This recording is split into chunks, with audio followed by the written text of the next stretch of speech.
அஸ்ஸலாமு அலைக்கும் வரஹ்மத்துல்லாஹி வபரகாத்துஹு. அன்புள்ள சகோதரர்களே சகோதரிகளே, ஒரு அற்புதமான ஒரு துவா. என்ன துவா என்று சொன்னால், இந்த துவாவை நீங்கள் ஓதி வந்தால் நிச்சயமாக அல்லாஹ்வுடைய புறத்தால் உங்களுக்கு ரிஸ்க், வாழ்வாதாரம், குறிப்பாக உங்களுக்கு தேவையான விடயங்கள் குறித்த நேரத்திலே வந்தடையும். இந்த துவாவை பொறுத்தவரையிலே அதனுடைய சிறப்பு என்னவென்றால், ரசூலுல்லாஹி ஸல்லல்லாஹு அலைஹி வஸல்லம் அவருடைய வீட்டுக்கு விருந்தாளிகள் சிலர் வந்தார்கள். அப்பொழுது ரசூல் ஸல்லல்லாஹு அலைஹி வஸல்லம் அவர்கள் தனது மனைவி மக்களிடத்திலே உணவு, சாப்பாடு ஏதாவது இருக்கிறதா என்று சொல்லி வினவினார்கள். அப்பொழுது எதுவுமே இல்லை என்று அங்கே பதில் வந்தது. அப்பொழுது ரசூல் ஸல்லல்லாஹு அலைஹி வஸல்லம் அவர்கள் இந்த துஆவை ஓதினார்கள். அல்லாஹும்ம இன்னி அஸ்அலுக மின் ஃபضلிக வ ரஹ்மதிக் ஃபஇன்னஹு லா யம்லிகுஹா இல்லா அன்த. சிறிய ஒரு துஆ. அல்லாஹும்ம இன்னி அஸ்அலுக மின் ஃபضلிக வ ரஹ்மதிக். யா அல்லாஹ், உன்னுடைய அருளில் இருந்தும் உன்னுடைய கருணையில் இருந்தும் நான் உன்னிடம் கேட்கிறேன் யா அல்லாஹ். ஏனென்றால் ஃபஇன்னஹு லா யம்லிகுஹா இல்லா அன்த்.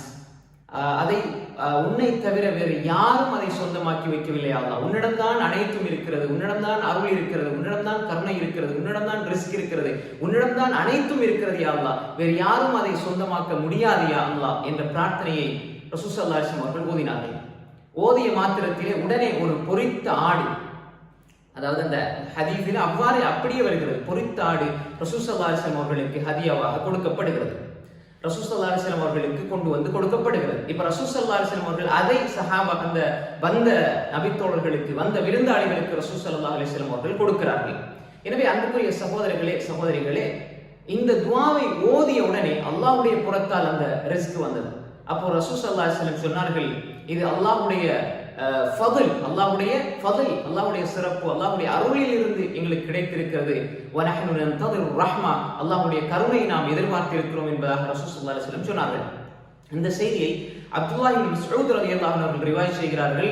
அல்லாமா அல்பானி ரஹ்மத்துல்லாஹி அவர்கள் தனது ஸஹீஹுல் ஜாமியிலே, அதாவது ஜாமிஉ ஸகீர் இமாம் சியூத்தி உடையது, அதிலே சஹீஹானை தொகுத்து எழுதியிருக்கிறார்கள். அல்லாமா அல்பானி ரஹ்மத்துல்லாஹி அவர்கள் ஸஹீஹுல் ஜாமியுடைய 1278வது செய்தியாக 1278வது செய்தியாக பதிவு செய்திருக்கிறார்கள். இது ஆதாரப்பூர்வமான ஒரு நபிமொழி.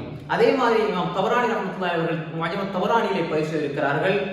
10379வது செய்தியாக பதிவு செய்திருக்கிறார்கள். எனவே அன்புக்குரிய சகோதரர்களே சகோதரிகளே, இது ஒரு அறிவிப்பாளர் வரிசை தரமான ஒரு ஆதாரப்பூர்வமான ஒரு நபிமொழி. எனவே நாம் இந்த துஆவை அடிக்கடி நாம் ஓதுவோம். இதில் ஒரு குறிப்பாக ஒரு விஷயத்தை நாம் சொல்லிக் கொள்ள வேண்டும். ரிஸ்க் நம்மளை தேடி வரும், நம்மை நோக்கி வரும் என்று நாம் வீட்டுக்குள்ளே இருந்து விடாமல் நாமும் உழைப்பு செய்ய வேண்டும். ஒரு கட்டத்தில் ஒன்றுமே முடியாது, இனி என்ன செய்வது என்று இருக்கின்ற பொழுது இந்த துஆவை நாம் அடிக்கடி ஓதினால் ஒரு ரிஸ்கினுடைய வாசல், அல்லாஹ்வுடைய அருளினுடைய கதவு நமக்கு திறக்கப்படும் என்ற நம்பிக்கையோடு நாம் ஓதலாம். நிச்சயமாக திறக்கப்படும். நம்முடைய நம்பிக்கைக்கு ஏற்ப அல்லாஹ்வுடைய உதவி வரும் என்பதை இந்த இடத்தில் ஞாபகம் ஊட்டிக் கொள்கிறேன். எனவே இந்த துஆவை நாம் அடிக்கடி ஓதுவோம். அல்லாஹ்வுடைய புறத்தால் நமக்கு ரிஸ்க் வந்தே தீரும். வஸ்ஸலாமு அலைக்கும் வரஹ்மத்துல்லாஹி வபரகாத்துஹு.